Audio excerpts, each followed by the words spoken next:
Scored in the Agan in yo. So Dean Rock and should get the butcher tag di Fionn O'Shea. Rashko di Dean Rock Rish, Rock Tach Trust on the Parkinish. Dollar Nuncianish. James McCarthy. James come on score all the Sigerson Begin Rashko di Dean Rock Rish. Chancy Dean Rocker score. I can't butcher or the Dean Rock Augusto. And Kate score to Dean Rock and yo. Ní goalin de go vi score to Dean Rock Riv and yo. Makle Barney. Arnoid. Our Hook Shervish on other. Do Lachlie James McCarthy Crohashin Rock a Kriechta Martian Round another Philip McMahon a kick a shach agus tá go Sposh and Chohanish Jack Brady in the trust in the park and Berta Fanatish and Bass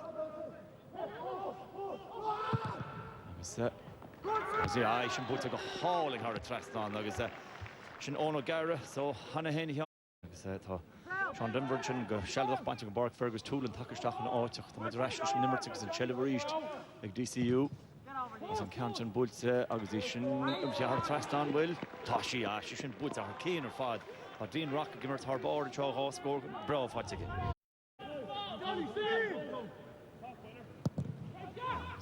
Bulls are father Newman after she Bulls are hidden love clay August and Hedy or Cortamu. John Divlinchin, Carver Happin. Farage Merletta in, John. Moshan Hara John, to shed in the Gama, Stepanish there. John is Jesh and Chin Pashin. Ah, what you're Shashin on additional to one score and Chin Fotchi Craig Berrigan.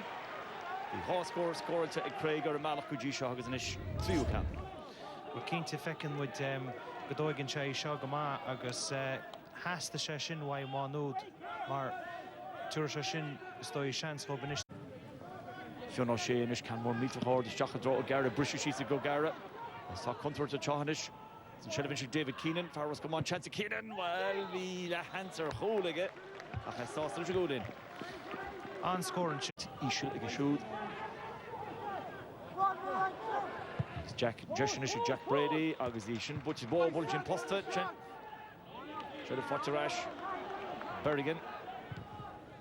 One old Berrigan is Stach. Draw, fought to Gamahan Chen. Sean Hurley, caught Sean Hurley, Rishugus.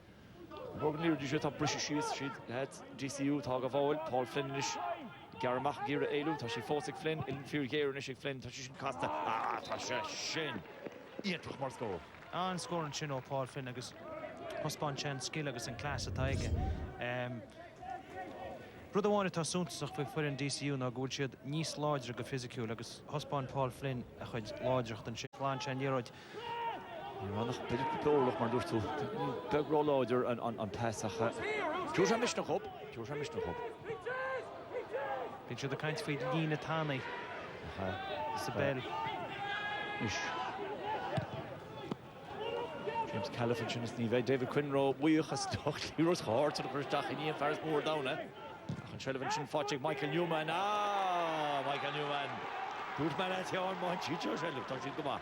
Sinead agus dúirt mé héana stoi rivan chluife damach seansaigh Maynooth go gacha nína lán tosach imar go agus cínte an scorin sin ó Michael Newman sesin rinnean scorin ar fad ané ach thóg sé sin go agus mar dúirtú tuair sé sin mis tan Eurodig brisehhaid ach níl siad ag léamh na briseach agus tá siad a cáile go leor Eurod maiála sin.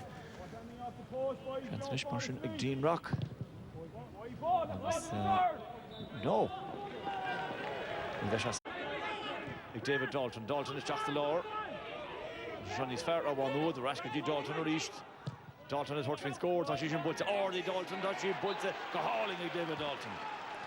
Well, score on one chin on David Dalton. Yeah, had Dimmerman. I had a couple of it. Shinano John Rest to Sean with the Russian. Shine. Ach on scoring Chinway. I guess. In cannot pass go. No, and each of the game of Kamahanish Kurba, DCU, Shachas Maravi. He happened to father one more fish. Shot fortune to David Quinn. That vocal in action in a Quinn, a Casa Hart and Chin, that's she shouldn't put against the action. Then again, and lean along to the show. That's how we are right. A good couple of more on shoot Shelf. Finish action. Shin score man is camera. That cannot jink this again. When they're cool in the Paul Callan. Jafu shot Iglahama. Or maybe can't touch Tarlo Nisha Kahoni Ritson. Let's one know the Capricorn Kahoy on Chele Fosaka. Sean fi Zimmer agus Jason Paul Flynn gar Tucker goal spine over goal bagad in road. Tá ige Tá se an casa an skipú freisin David Kelly agus an pastúí waig an sin gón O'Gara agus scór má hín fáil seo beidir beag an íon bug.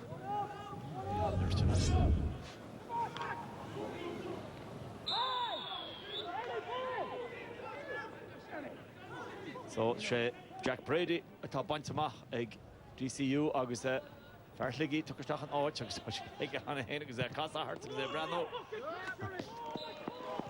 Well, rud amháin a bhí meid rás a chéad an sin nach ra aon duine ag léamh briseachí ón O'Gara ach bhí ag David Kelly cá an brisin sin ag dal agus thug sé an scór go maith sin. Deasáige cheappa.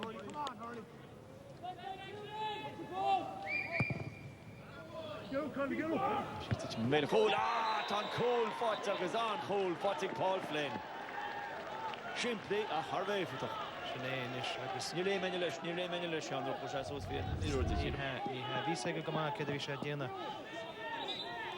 an sír chicin sin ó Dean Rock agus scuil Sean Denver leis sin. Scuil ní meú réon Carnog sé a Garnog ní ra. Tam summer Ross and cliff shot mar hybrids.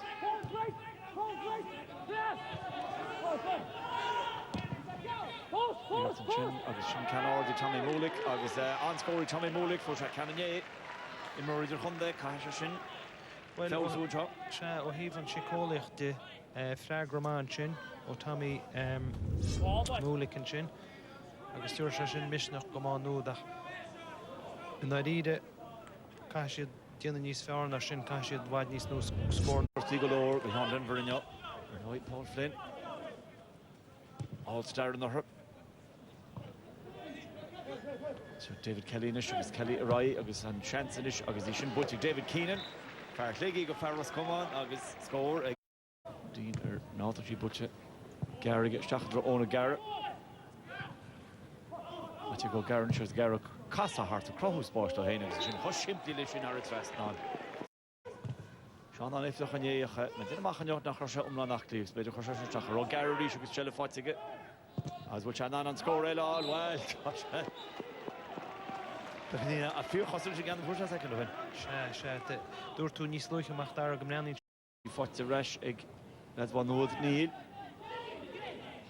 Jared she fatte David Dalton a bullet rash reason shacha na ri top an bheocht imi as a glyffish o Paul Flynn is betwort fin score irt ad ag Paul Flynn agus I butt ag a hauling ige Tá hain 3 in a score ag Paul Flynn.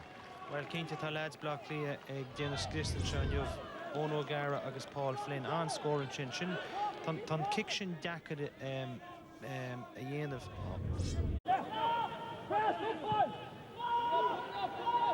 Cúisiú Jason sin agus irt ord sin tresta méid a chúl. Which I thought Costin Twajent on Emerson Jinny Cahalan, agus Rinne Shagama, the cooling it all. Yeah, Rinne Shagama, Chin, you're more on Sposig, a Chas Shagama, a Chos Clean Chin. Well, Michael Murphy finish. That's just the rest. Portogus showed Dean Rock and his task with Dean Rock. The Bulls of Das, Egg Dean Rock, cooling a Cahar, Egg Dean. Traston Parkers would she lit so she fought you go Gara Rish or Garanish which has been even past Traston she's been never cool never to jog it's on cool score and say David Kelly Nish on what David Kelly's the Gar no guy. Well we she saw Gargo Kinte ach kinol Coimer Das and Shindigers O'Gara Michael Murphy Captain agus David Kelly you wish I look for it Jean Rish agus Kinte Cholos vor O'Gara Sheridan Ham should be cooler into the Shelley Vakarish took it or score agus will Chashman Corahara Trastan Todd she Corahara Trastan Colin Begley agus an Newman agus that hurrying sheets was kicks here Elevesan Jack again agus to make into Dima or one old and cho Fi sack of Hickshoot Gama and more than a sort of chance go back by Dima or her Grand Nerichin go Oris Bar is on the foreigners and can't kick out. She's unloaded in the fishing. Akadov, Pellet, Akab shot. James McCarthy Butcher has Toshi Fatig Murphy Spinner scored had done a one Buttiga ach tá túra fara Murphy Toshi Fosige agus Currashir again ish with Gary Sweeney chance Gary Sweeney or score agus in Campton Butsa Harry Trust on Gary Sweeney Second need some of them with more on action in Trump Ní déanann siad beanning sé sin cho héas go stoi. Tá sé dabalta na scóir ní sin áil go maith.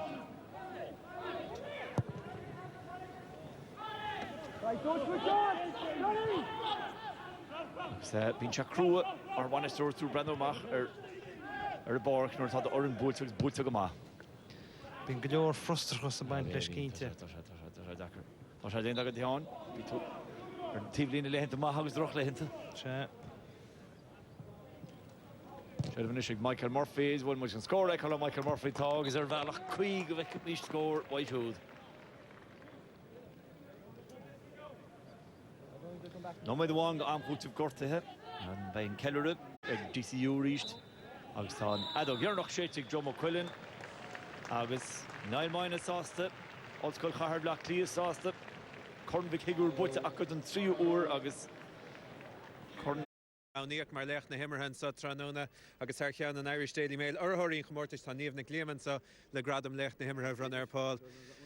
Cohardachas Paul, congratulations. I mean, it was much easier, I suppose, by full time than it certainly looked at half time, but stern words, I'd say, were said at half time. Absolutely, yeah. We came out in the second half and we really had the bit between our teeth because we knew we'd be up against it. Maynooth came, they bet some really good teams along the way and we really respect them very, very highly.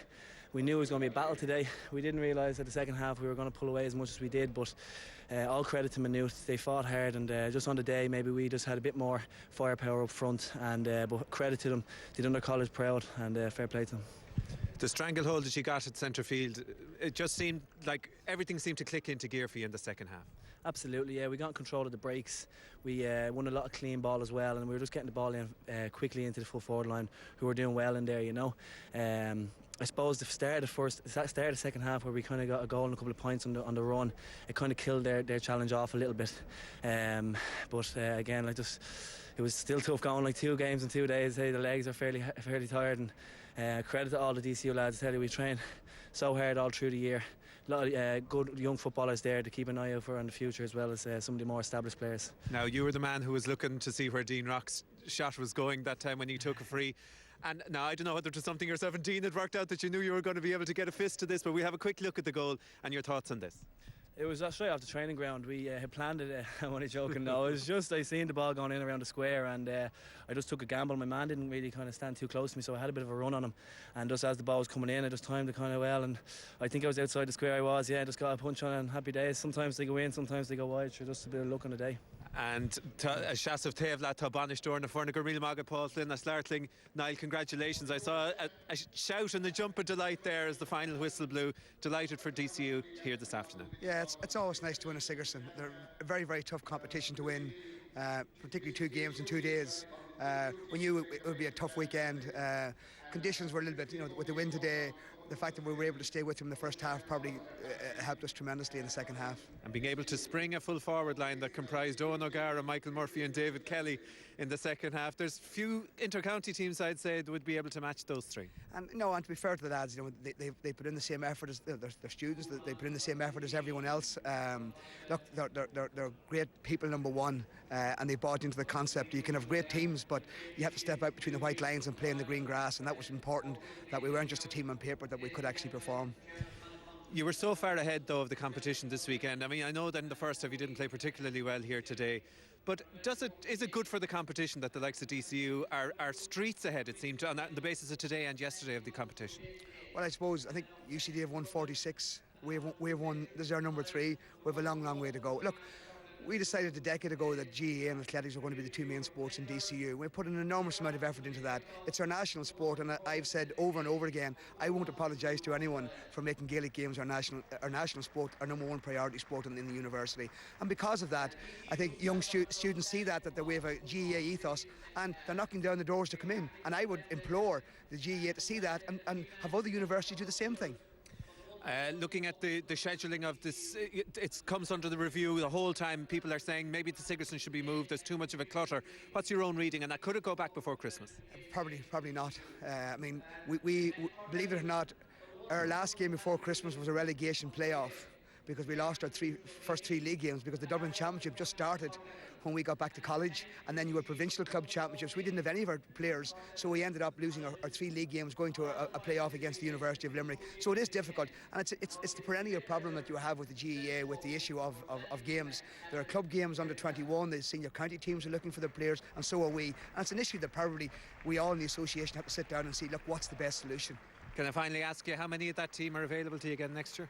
I'm not 100% sure yet. A lot of them, though, I think, aren't they? I think so, yeah. Well, and a very, very good first-year team. Ross Monley's done a brilliant job with them, and it's to see them coming through. And I should say, I mean, someone like Owen Culligan, our cornerback, couldn't make his club team this year. And to be out here today, I think that's absolutely phenomenal. All right, you heard the shout. The cup is being presented to Gorilla Margaret, Niall Moyne, that's Lartling and South